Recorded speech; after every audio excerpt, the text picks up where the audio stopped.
Expect చేయొచ్చు మీరు ఇప్పటివరకు చూసినట్టు టీజర్ కానీ ట్రైలర్ కానీ అండ్ బిహైండ్ ద సీన్స్ మీ అందరికీ కనిపిస్తూ ఉంటుంది. అందరూ ప్రతి ఒక్కరు ఎంత కష్టపడ్డారు ఇక్కడ. Our DOP team, our direction team and every one, each and every artist, each and every person on the set ఎంత కష్టపడ్డారు అనేది కనిపిస్తుంది. అఫ్ కోర్స్ అన్ని సినిమాలకి అందరూ కష్టపడే చేస్తారు. ఇక్కడ శ్రీ విష్ణు గారిని అసలు మెచ్చుకోవాలి. ఒక్కొక్క క్యారెక్టర్కి ఒక్కొక్క variation. I'm very happy working with you actually. So I'm waiting, అందరిలాగే నేను కూడా వెయిట్ చేస్తున్నా October 4th ఎప్పుడు.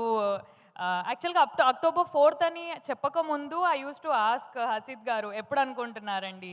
డైరెక్షన్ డిపార్ట్మెంట్ని కూడా అడిగాను, లైక్ భరద్వాజ్ అండ్ ఆల్, ఎప్పుడు అనుకుంటున్నారు. I was waiting October 4th అనగానే ఓ ఎస్ వస్తుంది అనుకున్నాను. సో మీ అందరిలాగే నాకు చాలా